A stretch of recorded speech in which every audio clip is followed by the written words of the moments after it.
Hi friends, welcome to Rihanna Designer channel. இன்னைக்கு நம்ம இந்த வீடியோல 2 year பேபிக்கு இந்த பட்டர்ஃப்ளை டாப் வந்து எப்படி கட் பண்ணி ஸ்டிச் பண்ணனும் அப்படின்றத பார்க்கலாம் ஃப்ரெண்ட்ஸ். வாங்க வீடியோக்குள்ள போலாம். இப்போ நான் இந்த டாப் வந்து 2 year பேபிக்கு ஸ்டிச் பண்றேன். சோ எனக்கு வந்து 1 மீட்டர் கிளாத் தேவைப்படும். சோ நான் 1 மீட்டர் plain கிளாத் எடுத்து வச்சிருக்கேன். இப்போ நம்ம இந்த டாப் ஸ்டிச் பண்றதுக்கு செஸ்டோட மெஷர்மென்ட் மட்டும் போதும். ஃபர்ஸ்ட் நெக்ல வந்து அந்த யோக் மாதிரி பட்டி கொடுக்கணும். சோ அதை வந்து ஃபர்ஸ்ட் கட் பண்ணிக்கணும். இப்போ நெக் பீஸ் கட் பண்ணுறதுக்கு நான் வந்து இந்த மாதிரி டபுள் கிளாத்தாக எடுத்திருக்கேன். இப்போ எடுத்திருந்த இந்த டபுள் கிளாத்தை வந்து ஒரு முறை ஃபோல்ட் பண்ணிக்கிறேன். ஸோ ஏன் டபுள் கிளாத்தாக எடுத்திருக்கேன்னா ஃப்ரண்ட் நெக்கு பேக் நெக் ரெண்டுத்துக்கும் வேணும் இல்லையா பட்டி. ஸோ அதுக்காக டபுள் கிளாத் எடுத்து இப்போ ஃபோல்ட் பண்ணிக்கிறேன். ஸோ நான் மெஷர் பண்ண செஸ்டோட மெஷர்மெண்ட் வந்து 24 இன்ச்சு. ஷோல்டர் வந்து 24 6ஆல் டிவைட் பண்ணோம் அப்படின்னா ஷோல்டர் கிடைச்சிரும். ஸோ 4 இன்ச்சு வரும் எனக்கு ஷோல்டரு. அது கூட ஒரு 1/2 இன்ச்சு ஸ்டிச்சிங்க்கு ஆட் பண்ணி 4.5 இன்ச்சு வைக்கிறேன். நெக்கோட வித்து மார்க் பண்ணணும். நெக்கோட வித்து வந்து நான் 1.5 இன்ச்சு வைக்கிறேன். 2 இயர் பேபிக்கு 1.5 இன்ச்சு நெக்கோட வித்து போதும். இப்போ அந்த ஷோல்டர் கிளாத் வந்து எனக்கு 3 இன்ச் இருக்கும். ஸ்டிச் பண்ணதுக்கப்புறம் 2.5 இன்ச்சு வந்துடும். இப்போ நெக்கோட லென்த் மார்க் பண்ணுறேன். நான் நெக்கோட லென்த் வந்து 3 இன்ச்சு ஃப்ரண்ட்டுக்கும் பேக்குக்கும் சேம் நெக்கு தான் வைக்கிறேன். ஸோ 3 இன்ச்சு மார்க் பண்ணிக்கிறேன். இப்போ மேலே என்ன நெக்கு வித்து வச்சோமோ அதே கீழேயும் மார்க் பண்ணிட்டு இப்போ வந்து நான் பாக்ஸ் பண்ணிக்கிறேன் நெக்குக்கு. இப்போ நெக்கு பாக்ஸ் பண்ணிட்டேன். இப்போ நான் வந்து பா ஷேப்பில் தான் நெக்கு வைக்கிறேன். ஸோ இந்த மாதிரி அந்த ஸ்ட்ரெயிட் லைன் வந்து கொஞ்சம் கிராஸாக மார்க் பண்ணிக்கிறேன். இப்போ பா நெக் வந்து ட்ரா பண்ணியாச்சு. இப்போ என்னோட ரெடி ஷோல்டரோட அளவு வந்து 3 இன்ச் இருக்கு. ஸோ அந்த 3 இன்ச் அளவுக்கே தான் நம்ம அந்த நெக்கோட பட்டி ஃபுல்லாக ரெடி பண்ணணும். நம்ம நெக்கு எந்த ஷேப்க்கு மார்க் பண்ணமோ அதே ஷேப்க்கு 3 இன்ச் மார்க் பண்ணியிருக்கோம் இல்லையா, அந்த இடத்துலையும் அதே ஷேப்க்கு நம்ம ட்ரா பண்ணிக்கலாம். இப்போ இந்த மார்க்கிங்கையும் கட் பண்ணிடுறேன். இப்போ நான் மார்க் பண்ணதை கட் பண்ணிட்டேன். ஸோ கட் பண்ணதுக்கப்புறம் நம்மளுக்கு அந்த நெக்கோட பட்டி இந்த மாதிரி வரும். ஸோ ஃப்ரண்ட்டுக்கு ஒரு பீஸு பேக்குக்கு ஒரு பீஸு 2 பீஸ் இருக்கும். இன்னொரு பீஸ் வந்து அதே மாதிரி கட் பண்ணணும். ஏன்னா உள் சைடு வந்து லைனிங் மாதிரி கொடுக்கணும் அந்த பட்டிக்கு. அதுக்காக இதே மாதிரி 2 கிளாத் எடுத்து ஃபோல்ட் பண்ணிக்கிறேன். இந்த மாதிரி ஃபோல்ட் பண்ணதுக்கப்புறம் இதுக்கு மேலே நம்ம அந்த ஆல்ரெடி கட் பண்ணோம் இல்லையா அந்த நெக் பீஸை இந்த மாதிரி வச்சு கரெக்டாக அதே அளவுக்கு நம்ம கட் பண்ணிடணும். இப்போ நெக்குக்கு கட் பண்ண அந்த மெயின் பட்டி பீஸ் வச்சு உள்ளே வைக்கிற இன்னொரு பட்டி பீஸ் வந்து ரெடி பண்ணிட்டேன். ஸோ இந்த மாதிரி இருக்கும். ஒன்று வந்து மெயின் மேலே வரதுக்கான பட்டி பீஸு 2 இருக்கும் ஃப்ரண்ட் பேக்கு. அதுக்கப்புறம் இன்னொன்று வந்து உள்ள லைனிங் கொடுக்கறதுக்காக கட் பண்ணது 2 பீஸ் இருக்கும் ஃப்ரண்ட் பேக். இப்போ இந்த நெக் பீஸ் வச்சு தான் நம்ம பாடி பீஸு அதுக்கப்புறம் ஸ்லீவ் பீஸ் எல்லாம் மெஷர் பண்ணி கட் பண்ணணும். இப்போ ஃபஸ்ட்டு பாடி பீஸ் கட் பண்ணுறதுக்கு இந்த கீழே இடத்துல இருக்கு இல்லையா, ஸோ இந்த மெஷர்மெண்ட் எடுத்துக்கணும். எனக்கு 6 இன்ச்சு வருது. ஸோ நான் எடுத்திருந்த கிளாத்தை வந்து இப்போ டபுள் ஃபோல்ட் பண்ணிக்கிறேன் ஃப்ரண்ட்டுக்கு பேக்குக்கு அப்படின்ட்டு. ஸோ டபுள் ஃபோல்ட் பண்ணிவிட்டு 19 இன்ச்சு லென்த் எடுத்துக்கிறேன். அதுக்கப்புறம் நம்ம மெஷர் பண்ணது வந்து 6 இன்ச் இல்லையா அந்த நெக்கு பட்டியில். ஸோ அதை வந்து ட்ரிபிளாக எடுத்துக்கணும் கிளாத்து. இப்போ 6 இன்ச்சுனா ட்ரிபிளாக எடுத்தோம்னா 18 இன்ச்சு வரும். ஏன்னா கேதர்ஸ் பிடிக்கணும்ல அந்த இடத்துல. ஸோ அதுக்காக 18 இன்ச் எடுத்துக்கிறேன். இப்போ டபுள் கிளாத் இருக்கா, ஃப்ரண்ட்டுக்கு ஒரு கிளாத்து பேக்குக்கு ஒரு கிளாத்து. ஸோ மேலே 18 இன்ச்சுக்கு அகலத்தில் கிளாத் எடுத்துக்கிறேன். ஸோ இந்த இடத்துல 18 இன்ச்சு வருது. பேலன்ஸ் இருக்க கிளாத் வந்து ஸ்லீவ்க்கு வச்சுக்கிறேன். ஸோ 18 இன்ச்சு அளவுக்கு கிளாத் எடுத்து கட் பண்ணிடுறேன். இப்போ 18 இன்ச்சு அகலத்துக்கு பீஸ் கட் பண்ணி எடுத்துக்கிட்டேன். இதில் வந்து ஃப்ரண்ட்டு பேக்குன்னு தனித்தனியாக இருக்குது. ஸோ இங்கே இடத்துல ஜாயிண்ட் இருக்கனால அந்த இடத்துல வந்து கட் கொடுத்துட்றேன். இப்போ இந்த மாதிரி ஃப்ரண்ட் பீஸ் தனியாக பேக் பீஸ் தனியாக இதுக்கு கட் பண்ணி எடுத்தாச்சு. இப்போ வந்து ஸ்லீவுக்கு வைக்கிற பீஸ்க்கு மெஷர் பண்ணணும். ஸோ இந்த சைடு ஆம் ஹோல் சைடு வருது இல்லையா, அதை மெஷர் பண்ணிக்கிறேன். அதுவும் எனக்கு 6 இன்ச்சு வருது. ஸோ ஃப்ரண்ட் பேக் ரெண்டும் சேர்த்து 12 இன்ச்சு வந்துடும். இப்போ பேலன்ஸ் இருக்க கிளாத் வந்து ஸ்லீவ்க்கு எடுத்திருக்கேன். இப்போ 2 பீஸ் இருக்கு. 2 பீஸும் நான் ஃபோல்ட் பண்ணி போட்டிருக்கேன். இந்த இடத்துல ஃபோல்ட் பண்ணி போட்டிருக்கேன். 2 பீஸ் ஏன்னா 2 ஸ்லீவ்க்கு வைக்கணும். ஃபோல்ட் பண்ணி போட்டுக்கும் போது நம்ம அகலம் எவ்வளோ மார்க் பண்ணுறேன் அப்படின்னா நான் டோட்டலாக இப்போ மெஷர் பண்ணது வந்து 12 இன்ச்சு. ஸோ இப்போ ஃபோல்ட் பண்ணியே நான் 12 இன்ச்சு மார்க் பண்ணிக்கிறேன். இப்போ ஸ்லீவ்க்கு கிளாத் எப்படி எடுக்கணும்னா நீங்கள் அந்த நெக் பீஸில் வந்து ஆம் ஹோல் கிட்ட எந்த அளவு மெஷர் எடுக்கிறீங்களோ அதை விட டபுள் மடங்கு கிளாத் எடுத்துக்கணும். இந்த ஸ்லீவோட லென்த் வந்து நான் 10 இன்ச்சுக்கு வச்சுருக்கேன். இப்போ மடிப்பு இருக்க சைடு தான் ஸ்லீவோட லென்த் வரணும். இங்கே ஓப்பனில் இருக்கு இல்லையா அது வந்து ஸ்லீவோட அகலம் வரணும். இப்போ பாடி பீஸை வந்து இப்போ ஃப்ரண்ட் பேக்குன்னு 2 பீஸ் இருக்கும். அந்த 2 பீஸையும் இந்த மாதிரி ஒரு ஃபோல்ட் பண்ணிக்கிறேன். இப்போ இந்த மாதிரி ஃபோல்ட் பண்ணிவிட்டு இப்போ ஸ்லீவ் பீஸ் எடுத்திருக்கேன். இப்போ ஸ்லீவுக்கு கட் பண்ணோம் இல்லையா, ஸோ அந்த பீஸ் எடுத்துகிட்டு ஸ்லீவோட லென்த் வந்து மேல் சைடு வர மாதிரியும் இப்போ இந்த சைடு வந்து அகலம் வர மாதிரியும் போட்டிருக்கேன். இப்போ மேலே வந்து இந்த ஸ்லீவோட லென்த் மேல் சைடு போட்டிருக்கலையே அந்த இடத்துல 1.5 இன்ச்சு மார்க் பண்ணிக்கிறேன். ஏன்னா அந்த ஹார்ம் ஹோல் கிட்ட கொஞ்சம் கிராஸ் வரதுக்காக. அதுக்கப்புறம் நம்ம இந்த டாப்ல பார்த்தோம்னா கீழே அப்படியே ரவுண்ட் ஷேப்ல வரணும். ஸோ இந்த ஸ்லீவோட பீஸ் முடிகிற இடத்துல இருந்து அப்படியே கர்வ்டா ட்ரா பண்ணிக்கணும். மார்க் பண்ணி அப்படியே கட் பண்ணிடணும். இதுக்கப்புறம் நம்ம ஸ்டிச் பண்ணதுக்கு அப்புறமும் நம்மளுக்கு அந்த கர்வ் ஷேப் கரெக்டாக வரதுக்கு கொஞ்சம் கட் கொடுத்துக்கணும். இப்போ வந்து நான் தோராயமாக கட் கொடுத்துருக்கேன் அந்த கர்வுக்கு. அதுக்கப்புறம் இந்த இடத்துல நம்ம 1.5 இன்ச்சு மார்க் பண்ணி கிராஸ் லைன் போட்டிருக்கோம் இல்லையா, அதையும் கட் பண்ணிடுறேன். இப்போ மேலே போட்டு வந்து இந்த ஸ்லீவ் பீஸை எடுத்துடுறேன். இப்போ பாடி பீஸ் வந்து நம்ம ஃபோல்ட் பண்ணி போட்டிருந்தோம் இல்லையா, ஓப்பன் பண்ணிடுறேன். ஓப்பன் பண்ணிவிட்டோம் அப்படின்னா ஒரு ஸ்லீவ் பீஸ் வந்து இந்த சைடு இந்த மாதிரி இருக்கும், இன்னொரு ஸ்லீவ் பீஸ் வந்து இந்த சைடு வரணும். இப்போ நான் கட் பண்ண பீஸ் வந்து இந்த மாதிரி இருக்கும். இதை வந்து நம்ம அந்த நெக் பட்டி ஃபினிஷ் பண்ணிவிட்டு அது கூட அப்படியே கேதர்ஸ் வச்சு ஸ்டிச் பண்ணணும். இப்போ நெக் பீஸ் கட் பண்ணி வச்சுருக்கோம் இல்லையா, மெயின் பீஸ் ஒன்று உள்ள லைனிங் கொடுக்குறதுக்கு ஒரு பீஸு.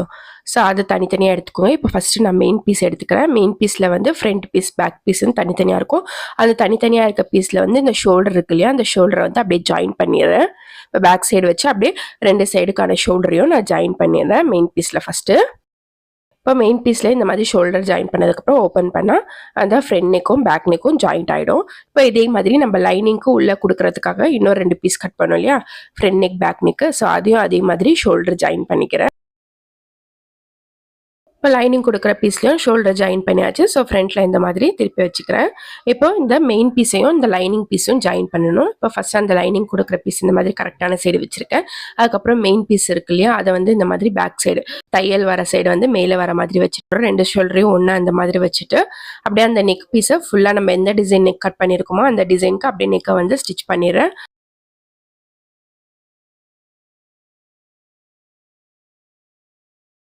இப்போ இந்த மாதிரி நான் நெக்கு வந்து ஃபுல்லாக ஸ்டிச் பண்ணிட்டேன். இப்போ ஃப்ரண்ட் சைடு திருப்பணும் இல்லையா, ஸோ அந்த பா ஷேப்பில் அந்த கார்னர்ஸ் எல்லாம் கட் பண்ணிட்டோம் அப்படின்னா ஃப்ரண்ட் சைடு திருப்பும் போது அந்த சுருக்கம் எதுவும் இருக்காது. இந்த மாதிரி கட் கொடுத்ததுக்கப்புறம் இப்போ மேலே இந்த பேக் சைடு இருக்க பீஸை அந்த நெக்குக்கான ஹோல்ஸ்குள்ளே விட்டுட்டு நம்மளுக்கு அந்த பிசுறு சைடெல்லாம் உள்ளே போயிடும். நம்மளுக்கு ஃப்ரண்ட் சைடு வந்து மேலே வந்துடும். இப்போ ஓரத்தில் அப்படியே நம்ம நெக் ஷேப்க்கு ஏற்ற மாதிரி ஓரத்தில் ஒரு படிமான தையல் போட்டுக்கிறேன்.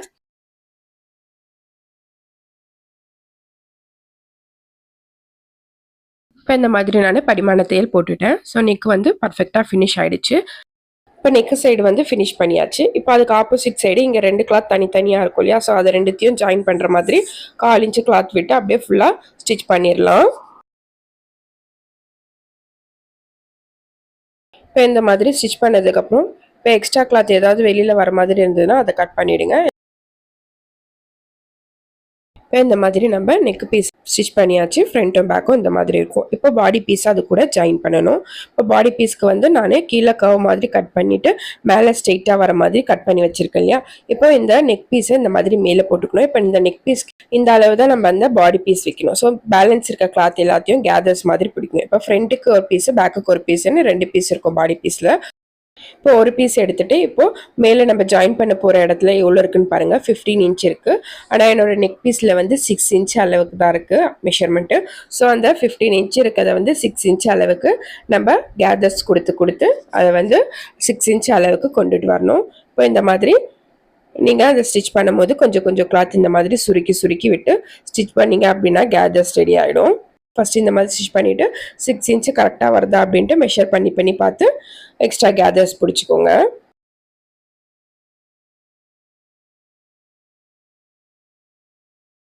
நான் இந்த மாதிரி கேதர்ஸ் பிடிச்சிட்டேன். இப்போ அந்த நெக் பீஸோட வச்சு பார்க்குறேன். ஸோ அந்த கேதர்ஸ் பீஸும் அந்த நெக் பீஸும் கரெக்டாக வருது. ஸோ நம்ம இதே மாதிரி இன்னொரு சைடுக்கான பீஸ் இருக்கு இல்லையா, ஸோ பேக் சைடுக்கும் பாடி பீஸ் இருக்கு இல்லையா, அதுலேயும் இந்த மாதிரி கேதர்ஸ் பிடிச்சி ஸ்டிச் பண்ணிக்கிறேன். இப்போ இந்த கிளாத்லையும் கேதர்ஸ் வச்சு ஸ்டிச் பண்ணியாச்சு. இப்போ நெக் பீஸோட பாடி பீஸை ஜாயின் பண்ணணும். ஸோ நெக் பீஸ் எடுத்துக்கிறேன். இப்போ நெக் பீஸ் வந்து கரெக்டான சைடு வச்சுக்கிட்டு அதுக்கு மேலே பாடி பீஸ் கேதர்ஸ் பிடிச்சி வச்சிருக்கோம் இல்லையா, அது இந்த மாதிரி வச்சு அப்படியே இந்த நெக் பீஸையும் இந்த பாடி பீஸையும் ஜாயின் பண்ணிடணும். இப்போ பாருங்கள் ஃப்ரெண்ட்ஸ், பாடி பீஸையும் இந்த நெக் பீஸையும் ஜாயின் பண்ணிட்டேன். இப்போ இன்னொரு சைடாக அதே மாதிரி நெக் பீஸையும் பாடி பீஸையும் ஜாயின் பண்ணணும். ஸோ நெக் பீஸை வந்து இந்த மாதிரி கரெக்டான சைடு வச்சுக்கோங்க. அதுக்கு மேலே இந்த கேதர்ஸ் பிடிச்ச பாடி பீஸை இந்த மாதிரி போட்டுட்டு அப்படியே ஜாயின் பண்ணி ஸ்டிச் பண்ணிடணும். இப்போ நான் 2 சைடும் நெக் பீஸையும் பாடி பீஸையும் ஜாயின் பண்ணிட்டேன். இப்போ இந்த மாதிரி இருக்கும். இப்போ நெக் பீஸோட சைடு அந்த ஆம்ஹோல் சைடு கிட்ட நம்ம ஸ்லீவ் பீஸ் ஜாயின் பண்ணணும். இப்போ நான் 2 ஸ்லீவ் வந்து கட் பண்ணி வச்சிருக்கேன் இல்லையா, ஸோ இந்த மடிப்பு இருக்கிறது வந்து ஸ்லீவோட லென்த்து, இது வந்து ஸ்லீவோட அகலம். இப்போ ஸ்லீவோட அகலம் இருக்கு இல்லையா, அந்த சைடு வந்து நம்ம கேதர்ஸ் பிடிச்சி வச்சுக்கணும். ஏன்னா நம்ம ஸ்லீவோட அகலம் வந்து 12 இன்ச்சு தான். நம்ம எடுத்திருக்க கிளாத்தோட அகலம் வந்து 24 இன்ச்சு. ஸோ அதை வந்து அப்படியே கேதர்ஸ் பிடிச்சி 12 இன்ச்சு அளவுக்கு கொண்டுட்டு வரணும்.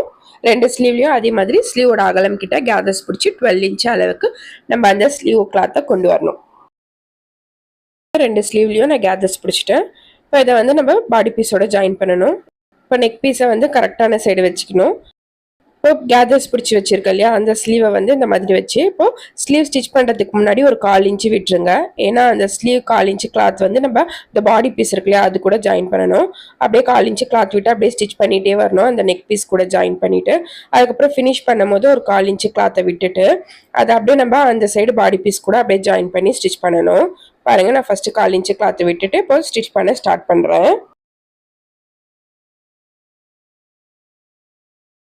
இப்போ ஜாயின் பண்ணிகிட்டே வரும்போது லாஸ்ட்டில் 1/4 இன்ச்சு கிளாத்தை விட்டுட்டு அந்த 1/4 இன்ச்சு கிளாத்தை அப்படியே நம்ம இந்த சைடு கொஞ்சம் இந்த சைடு இந்த மாதிரி திருப்பிட்டு அந்த பாடி பீஸ் ஜாயின் பண்ணியிருக்கோம் இல்லையா அந்த பாடி பீஸோட அப்படியே 2 கிளாத்தையும் ஒன்றா வச்சு அப்படியே ஜாயின் பண்ணிடணும். இந்த பாடி பீஸ் கிளாத்தையும் இந்த ஸ்லீவ் கிளாத்தையும் ஒன்றா வச்சு 1/4 இன்ச்சு கிளாத் விட்டு அப்படியே ஜாயின் பண்ணிடுறேன் இந்த மாதிரி. இப்போ இந்த மாதிரி ஜாயின் பண்ணிட்டேன் ஃப்ரெண்ட்ஸ். இப்போ ஸ்டார்டிங்கில் வந்து 1/4 இன்ச்சு கிளாத் விட்டுருப்போம். ஸோ அந்த 1/4 இன்ச்சு கிளாத்தையும் அதே மாதிரி அந்த சைடு வந்து பாடி பீஸ் இருக்கும் இல்லையா அந்த பாடி பீஸையும் இந்த மாதிரி ஒன்றா வச்சு அப்படியே ஜாயின் பண்ணிடணும் முடிகிற வரைக்கும். இப்போ பாருங்கள் ஃப்ரெண்ட்ஸ், இந்த மாதிரி பாடி பீஸும் ஜாயிண்ட் ஆயிடும், ஸ்லீவ் பீஸும் ஜாயிண்ட் ஆகிடும். இப்போ இந்த சைடு ஸ்லீவ் பீஸ் ஜாயின் பண்ணணும். ஸோ அதே மாதிரி நெக் பீஸை வந்து இந்த மாதிரி கரெக்டான சைடு போட்டுக்கோங்க. அதுக்கு மேலே ஸ்லீவ் பீஸை வச்சு ஃபஸ்ட்டு ஸ்டார்ட் பண்ணும்போது 1/4 இன்ச்சு கிளாத்தை விட்டுட்டு அந்த கேதர்ஸ் பண்ண கிளாத்தையும் இந்த நெக்கோட கிளாத்தையும் ஒன்றா பிடிச்சி ஸ்டிச் பண்ணிவிட்டு லாஸ்ட்டில் 1/4 இன்ச்சு கிளாத்தை விட்டுட்டு அந்த 1/4 இன்ச்சு கிளாத்தை அப்படியே நம்ம பாடி பீஸோட ஒன்றா வச்சு அப்படியே ஸ்டிச் பண்ணிடணும். இப்போ ஜாயின் பண்ணிகிட்டே வரும்போது லாஸ்ட்டில் அந்த 1/4 இன்ச்சு கிளாத்தை அப்படியே இந்த சைடு திருப்பிட்டு அப்படியே அந்த பாடி பீஸோட கிளாத்தோட அப்படியே வச்சு ஜாயின் பண்ணிடணும். இப்போ இந்த சைடு பாடி பீஸோட ஸ்லீவ் பீஸை ஜாயின் பண்ணிவிட்டு ஃபஸ்ட்டு ஸ்டார்டிங் சைடு வந்து 1/4 இன்ச்சு கிளாத் மட்டும் தான் விட்டுருப்போம். ஸோ அந்த 1/4 இன்ச்சு கிளாத்தையும் ரெண்டுத்தையும் ஒன்றா பிடிச்சிட்டு அப்படியே 1/4 இன்ச்சு கிளாத் விட்டு ஜாயின் பண்ணிடணும். இப்போ இன்னொரு சைடும் ஸ்லீவ் பீஸும் பாடி பீஸும் ஜாயிண்ட் ஆகிடுச்சு ஃப்ரெண்ட்ஸ். இந்த மாதிரி தான் நம்ம அந்த ஸ்லீவ் பீஸை நெக் பீஸோட ஜாயின் பண்ணிவிட்டு அப்படியே பாடி பீஸ் கூடயும் ஜாயின் பண்ணிடணும். இப்போ 2 சைடும் இந்த மாதிரி ஜாயின் பண்ணிட்டேன். இப்போது பாடி பீஸில் வந்து ரெண்டுத்தையும் ஈக்குவலாக அந்த ஷோல்டர்கிட்ட ஈக்குவலாக பிடிச்சி மடிச்சுட்டு இப்போ நம்ம ஸ்லீவ் பீஸ் வந்து மேலே அழகாக பட்டர்ஃப்ளை மாதிரி வருது. கீழே நம்ம பாடி பீஸ் ஜாயின் பண்ணோம் இல்லையா அது வந்து கொஞ்சம் எக்ஸ்ட்ரா தான் வச்சு நான் கட் பண்ணியிருக்கேன். ஸோ அதை வந்து இப்போது நம்ம ஷேப் கொடுக்கணும். ஸோ இப்போ தெரியுதா நம்மளுக்கு எக்ஸ்ட்ரா கிளாத் இந்த அளவுக்கு இருக்குது. ஸோ அந்த அளவு கிளாத்தை வந்து அப்படியே ஷேப்பாக அந்த ரவுண்ட் ஷேப் நீங்கள் டாப் ஃபஸ்ட்டு பார்க்கும்போது தெரியும் அப்படியே ரவுண்ட் ஷேப்பில் வரணும். ஸோ அந்த மாதிரி நம்ம அந்த எக்ஸ்ட்ரா இருக்க கிளாத்தை அப்படியே கட் பண்ணிடுறேன். இப்போ இந்த மாதிரி கீழே கட் பண்ணிட்டா அந்த கீழே வந்து ரவுண்ட் ஷேப் அழகாக வரும். அப்படியே அந்த ஸ்லீவ் பீஸோட அந்த ரவுண்ட் ஷேப் வந்து அப்படியே இந்த மாதிரி வரணும். அப்போ தான் அந்த பட்டர்ஃப்ளை ஷேப் வந்து அழகாக தெரியும். இப்போ இந்த மாதிரி கட் பண்ணதுக்கப்புறம் இப்போ இந்த ஓரத்தில் ஃபுல்லாக பிசுறு இருக்கு இல்லையா ஸோ அந்த பிசுரை வந்து மடித்து ஸ்டிச் பண்ணோம். ஃபஸ்ட்டு ஒரு மடிப்பு, அதுக்கப்புறம் இன்னொரு மடிப்பு மடித்து அப்படியே ஓரத்தில் ஃபுல்லாக ஸ்டிச் பண்ணிடணும்.